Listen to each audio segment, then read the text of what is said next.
नमस्कार साथियों, good evening. आपका द इनके स्टडी के यूट्यूब चैनल पर मैं नवीन कुमार एक बार फिर से स्वागत करता हूं। तो यूजीसी की तरफ से एक नया गाइडलाइन जारी किया गया है और गाइडलाइन जो है छात्रों के हित में है।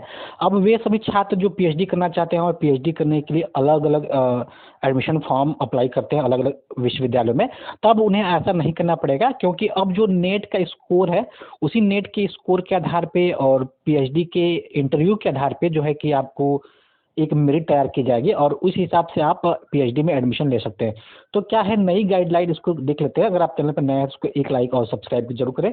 तो यूजीसी की तरफ से एक नई गाइडलाइन जारी किया गया जिसमें पीएचडी एंट्रेंस की जगह नेट स्कोर का उपयोग कर सकेंगे संस्थान।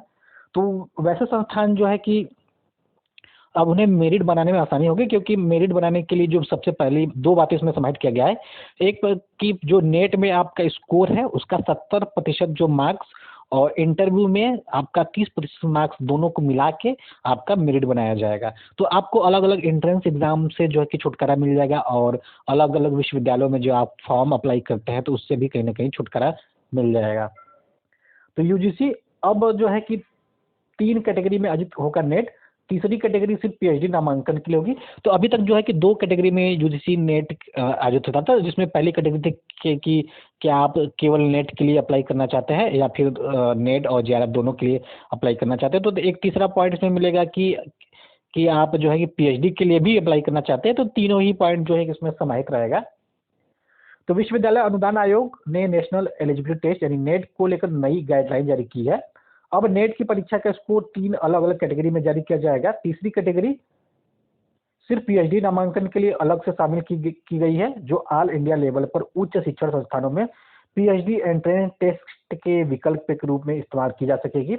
यूजीसी ने उच्च शिक्षा संस्थानों को निर्देश दिए हैं कि पीएचडी एंट्रेंस टेस्ट की जगह नेट स्कोर का पीएचडी नामांकन में इस्तेमाल करें। शैक्षणिक सत्र 2024-2025 से इसे लागू भी कर दिया गया है, यानी इसी बार से आपको जो है कि लागू कर दिया गया है। अब जून के बाद यानी जून जून 2024 में जो नेट का एग्जाम है उसके बाद या फिर अभी जो पीएचडी में एडमिशन लेना चाहते हैं तो आप जो है कि आपका नेट का स्कोर ही मान्य होगा। और आने वाले समय में जून के बाद जो भी पीएचडी जो भी नेट का एग्जाम उसके रिजल्ट के बाद जो नए छात्र होंगे नेट पास किए होंगे उनके लिए भी शानदार मौका है। और अभी 2024-25 के लिए इसको जो है कि अप्लाई भी कर दिया गया है। तो वैसे छात्र जो पूर्व में नेट पास हो चुके हैं वो भी इसका फायदा उठा सकते हैं। तो नेट पहले 2 कैटेगरी में होता था, एक जूनियर रिसर्च फेलोशिप अर्थात जेआरएफ और दूसरा असिस्टेंट प्रोफेसर की अर्हता के लिए। यानी एक जो है कि केवल आप जो है कि असिस्टेंट प्रोफेसर के लिए क्वालिफाई होते थे नेट, और दूसरा जो है कि असिस्टेंट प्रोफेसर यानी आप जेआरएफ क्वालिफाई होते थे, यानी जूनियर रिसर्च फेलोशिप। उसमें आप जो है कि आपको वहाँ पे फेलोशिप मिलता है कहीं भी पीएचडी में एनरोलमेंट कराने पर। तो यही 2 कैटेगरी थी। अब तीसरी कैटेगरी जो है कि जोड़ दिया जाएगा पीएचडी के लिए। हालांकि पहले भी शिक्षण संस्थान पीएचडी नामांकन में एंट्रेंस टेस्ट से नेट जेआरएफ छात्रों को छूट देते थे और उन्हें सीधे साक्षात्कार में शामिल किया जाता रहा है। यानी कहीं कहीं जो है कि इसमें व्यवस्था किया गया था कि विश्वविद्यालयों में कि अगर आप जो है कि नेट या फिर जेआरएफ है तो आपको एंट्रेंस एग्जाम से इसमें छूट मिलती थी, आप सीधे इंटरव्यू में बैठ सकते थे। और जो नेट या फिर जेआरएफ नहीं होते थे उन्हें जो है कि एंट्रेंस एग्जाम देना पड़ता था। तो अब जो है कि सीधे सीधे जो है कि सभी लोगों को एक लेवल पे लाने की कोशिश की गई है। लेकिन अब यूजीसी ने इसके लिए अलग से विशेष प्रावधान करते हुए एनटीए के द्वारा दी जाने वाली नेट परीक्षा की तीसरी कैटेगरी में शामिल कर लिया है। तो 3 कैटेगरी में अलग अलग स्कोर कार्ड होंगे जारी। नेट में तीनों कैटेगरी में अलग अलग स्कोर कार्ड जारी किया जाएगा। अगर किसी ने पहली कैटेगरी यानी जेआरएफ क्वालिफाई किया है तो वह तीनों कैटेगरी में उत्तीर्ण माना जाएगा। मतलब वह स्कॉलरशिप के साथ ही असिस्टेंट प्रोफेसर के लिए तो वैलिड है ही, साथ ही साथ पीएचडी के लिए भी पात्र होगा। यानी कोई कैंडिडेट अगर जेआरएफ पास हो जाता है तो इसका अर्थ ये होगा कि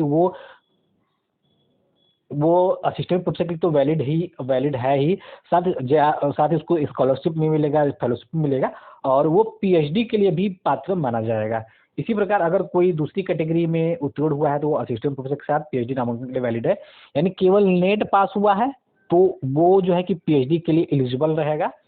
वही अब अलग से तीसरी कैटेगरी का रिजल्ट जारी किया जाएगा। यानी तीसरी कैटेगरी जो है कि केवल पीएचडी के लिए रहेगा। यानी कहने का आशा है कि किसी कैंडिडेट ने मान लीजिए कि पहले जेआरएफ वो उसका जेआरएफ हो चुका है, नेट भी हो चुका है। अब केवल वो पीएचडी में एडमिशन लेना चाहता है तो तीसरी कैटेगरी है कि वो केवल और केवल पीएचडी के लिए ही अप्लाई कर सकता है। तो 1 साल में 2 बार जून और दिसंबर में होता है ये एग्ज़ाम, यानी जो नेट का एग्ज़ाम होता है साल में 2 बार होता है।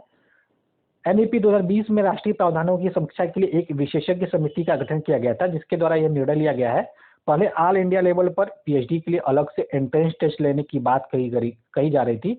इसी के विकल्प के तौर पर नेट में ही एक अलग और तीसरी कैटेगरी बना दी गई है और उसे 1 वर्ष के लिए वैलिड कर दिया गया है। यानी जो भी रहेगा आपके केवल 1 वर्ष के लिए वैलिड रहेगा। आप 1 वर्ष में अगर स्कोर कार्ड प्राप्त कर लेते हैं तो 1 वर्ष में आप किसी भी विश्वविद्यालय में जो है कि पीएचडी के लिए जाके अपना इंटरव्यू दे सकते हैं आपके स्कोर कार्ड के माध्यम से। तो 1 साल के लिए ही वैलिड रहेगा पीएचडी का स्कोर। तो तीसरी कैटेगरी सिर्फ पीएचडी नामांकन के लिए है। इसमें ऑल इंडिया लेवल पर किसी भी उच्च शिक्षण संस्थान में यह स्कोर कार्ड पीएचडी नामांकन के एंट्रेंस टेस्ट की जगह वैलिड होगा। यह 1 वर्ष के लिए वैलिड होगा। ऐसे में छात्र को हर हाल में पीएचडी में नामांकन लेना होगा, अन्यथा उसका वैलिडेशन समाप्त हो जाएगा।